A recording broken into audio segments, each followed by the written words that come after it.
Hello guys, good evening. तो आज की इस वीडियो में हम अपने नया टॉपिक स्टार्ट करने वाले हैं जिसका नाम है इवैल्यूएशन ऑफ मनी।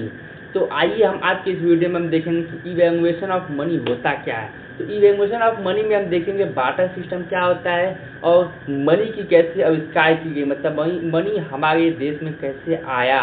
तो मनी कैसे आया, उसकी आविष्कार कैसे हुई, आविष्कार किसने किया, तो ये हम देखेंगे नेक्स्ट वीडियो में। इस वीडियो में हम देखेंगे बार्टर सिस्टम होता क्या है और क्या क्या ड्रॉबैक्स है बार्टर सिस्टम का, जिससे कि बार्टर सिस्टम हमारे इंडिया से हटा दिया गया।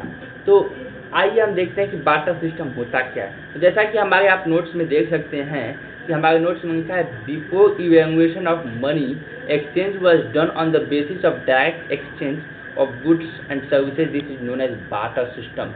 तो एक सिंपल भाषा में नोट्स को साइड में रखते हुए देखेंगे तो समझते हैं, जबकि हमारे देश में मतलब मनी का इवैल्यूएशन नहीं हुआ था, मनी जब हमारे देश में नहीं आया था तो उस समय में बार्टर सिस्टम यूज किया था। बार्टर सिस्टम एक सिंपल सी चीज़ है, कस्टमर टू कस्टमर गुड्स को एक्सचेंज किया जाता था, वही था बार्टर सिस्टम। मीन्स कि अगर हमको जिस गुड्स की नीड है और मेरे पास जो गुड्स है उस गुड्स का किसी और को नीड है, तो अपने में आपस में उस गुड्स को एक्सचेंज कर लेते थे। तो ये था हमारा बार्टर सिस्टम।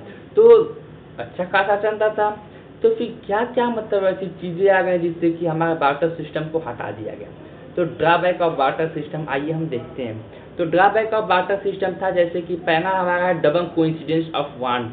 मीन्स कि दोनों कस्टमर को सेटिस्फाइड होना पड़ेगा तब तो हमारा बार्टर सिस्टम चलेगा, और दोनों कस्टमर सेटिस्फाइड नहीं है अगर तो हमारा बार्टर सिस्टम नहीं चलेगा। जैसे कि एक एग्जांपल के तौर पर हम समझेंगे, जैसे कि हमें व्हीट चाहिए और हमारे सामने वाले को राइस चाहिए। तो उसको राइस चाहिए तो हमारे पास राइस है, और मुझे व्हीट चाहिए तो उसके पास व्हीट है, तो हम आपस में एक्सचेंज कर सकते हैं। बट हमें व्हीट चाहिए, व्हीट उसके पास है, ठीक, और जो हमारे पास राइस है और उसको राइस नहीं चाहिए, तो उस केस में मतलब उसको राइस नहीं चाहिए, मेरे पास राइस है, और मुझे व्हीट चाहिए, उसके पास व्हीट है, तो वो व्हीट तो दे देगा मुझे, लेकिन उसके बदले में वो राइस लेगा नहीं। तो उस केस में क्या होगा, उस केस में हमारे जो डबल कोइंसिडेंस ऑफ वांट है वो नहीं पूरे होंगे, जिससे कि ये एक सबसे बड़ा कारण था ड्रॉबैक ऑफ बार्टर सिस्टम का। आइए हम देखते हैं सेकेंड। तो सेकेंड क्या है, common measure of value. Means सबसे बड़ा ड्रॉबैक था बार्टर सिस्टम का कि वैल्यू को मेजर नहीं हो पाता था। जैसे कि आज के समय में क्या है कि हम मनी को लेके अपने गुड्स को मेजर कर लेते हैं क्वांटिटी के हिसाब से। मीन्स अगर 1 kg गुड्स है तो उसको हम मनी के फॉर्म में मेजर कर लेते हैं कि इसकी इतनी पैसा हुआ। बट पहले के समय में मेजर करना डिफिकल्ट था, हम मेजर नहीं कर पाते थे, जिसकी वजह से सबसे बड़ा ड्रॉबैक था बार्टर सिस्टम का। आइए हम तीसरा ड्रॉबैक देखते हैं अपने बार्टर सिस्टम का, जो है कि indivisibility of goods. Indivisibility of goods क्या है, refer to the another question drawback of the barter system. The barter system exchange of what not applicable in the case of goods that lost their utility is divided into parts. For example, the value of one camel is equal to horse. This implies that if an individual wants one horse in exchange of camel, then she has to sacrifice half of her camel. Means जो है कि जो value है एक camel की जो value है वो कितनी है, 2 हॉर्स के बराबर, मतलब कि एक ऊंट का दाम 2 घोड़े के बराबर है। बट जो ऊंट बेच रहा है उसको एक ही घोड़ा चाहिए, तो उस केस में वो क्या करेगा, आधा कैमल का जो दाम होगा, मतलब आधा जो ऊंट का दाम होगा वो सेक्रीफाइस करेगा, मीन्स अपना लॉस को सहेगा। तो इस केस में क्या था, ये भी एक ड्रॉबैक था बार्टर सिस्टम का कि मीन्स अगर उसे वो गुड्स नहीं चाहिए जो गुड्स सामने वाला कस्टमर दे रहा है, उस केस में उसको क्या करना पड़ता था, लॉस को सहना पड़ता था, या तो वो गुड्स देता ही नहीं था। भाई क्यों देगा, अपना कोई भी घाटा सह के अपना नहीं देगा, लॉस करके नहीं देगा अपना। तो ये सबसे बड़ा ड्रॉबैक था बार्टर सिस्टम का। अपने चौथे पॉइंट की तरफ पढ़ते हैं जिसका नाम है स्टोर ऑफ वैल्यू। मीन्स पहले के समय में मतलब कि जब जो हम गुड्स को स्टोर करते थे एक कस्टमर टू कस्टमर एक्सचेंज करने के लिए, उसकी स्टोर करने में बहुत परेशानियाँ आती थी। जैसे कि देखिए हम पढ़ते हैं, refer to one of the reason for the value of the barter system. According to the barter system, value is stored in the form of commodity such as cereal, grain and cattle. Means refer to the one reason for the value of the barter system, मतलब एक reason था बाटा system को value होने का, according to barter system के according value is stored in the form of commodities such as cereal, grains and cattle. Means मतलब goods को क्या करते थे, स्टोर करते थे एक अकॉर्डिंग टू बाटा सिस्टम के मतलब वैल्यू मतलब स्टोर करते थे। ठीक, तो काफ़ी स्टोर करने में दिक्कतें आती थी। इसके बाद देखिए perishability of goods refer to the one main difficulty is storing values in the form of commodity. मतलब कि पहले के पॉइंट में हमने देखा कि एक कमोडिटी के मतलब तहत हमको मतलब इन द फॉर्म ऑफ कमोडिटी मतलब कमोडिटी के फॉर्म में हमको गुड्स को क्या करना पड़ता था, स्टोर करना पड़ता था। लेकिन भाई जब कमोडिटी के फॉर्म में गुड्स को स्टोर करेंगे तो प्लेस को भी तो मतलब कवर करेगा। तो उस केस में क्या होता था, जो हम गुड्स को मतलब स्टोर करते थे उसमें भी बहुत परेशानियाँ आती थी। Which can not be store for longer time, मतलब कि लंबे समय तक जब हम स्टोर करते थे क्या होता था वो स्पॉइल हो जाता था, मतलब खराब हो जाता था हमारे गुड्स। ठीक, दिस काज द लॉस, मतलब कि क्या होता था उस केस में हमारे जो मतलब गुड्स थे वो क्या करते थे, मतलब फ़ायदा नहीं देते थे, वो लॉस देते थे। जब भाई जाहिर सी बात है हम कोई चीज़ रखे हैं वो खराब हो जाएगी तो हमको क्या देगी, घाटा ही देगी, फ़ायदा तो देगी नहीं।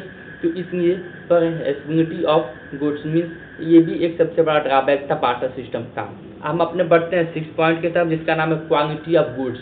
Means implies that the quantity of good decline is there stored in the longer period of time. Means कि किसी भी चीज़ को एक लंबे समय तक रखेंगे तो उसका जो गुड्स की क्वांटिटी होगी क्या होगी, वो डाउन हो जाएगी, खराब हो जाएगी, डिक्लाइन हो जाएगी। जाहिर सी बात है भाई, किसी भी चीज़ को अगर हम ज़्यादा मतलब उसको छोड़िए, आपने रात को वेजिटेबल बनाया उसको क्या आप तो सुबह तक स्टोर करते हैं तो वो क्या स्पॉइल नहीं हो जाएगा, मतलब ख़राब नहीं हो जाएगा। वैसे ही अगर एक ग्रीन सब्जी है उसको हम कुछ दिन तक स्टोर करते हैं तो 2 दिन 4 दिन तक रह सकते हैं, लेकिन उसके बाद वो भी क्या हो जाएगी, ख़राब हो जाएगी। ठीक, वैसे ही मतलब ग्रेन्स है, व्हीट है, राइस है, इन सबको भी 1 ईयर 2 ईयर तक स्टोर करने के बाद उसकी जो क्वांटिटी होती है वो वेरी बैड हो जाती है, मतलब बहुत ख़राब हो जाएगी, वो भी स्पॉइल कर जाएगा। ठीक, तो मतलब मैक्सिमम 1 ईयर या 1.5 ईयर तक उसको स्टोर कर सकते हैं, लेकिन उसके बाद भी मतलब उस जो गुड्स की मतलब वैल्यू होती है वो वेरी मतलब बहुत कम हो जाती है। ठीक, अब देखते हैं स्पेस ऑफ गुड्स, मतलब कि गुड्स को रखने के लिए जो जगह चाहिए होता है वो भी मतलब काफ़ी दिक्कतें करती हैं गुड्स को स्टोर करने में। ठीक, बढ़ते हैं अपने 8वें के पॉइंट की तरफ। तो हमारा 8वां पॉइंट है छोटा हो जा भाई,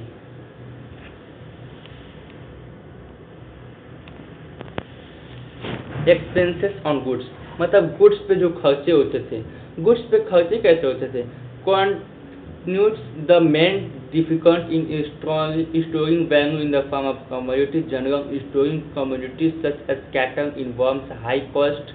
This is because of the reason that one has to spend a lot of curing feed and the cattle maintaining hygienic conditions.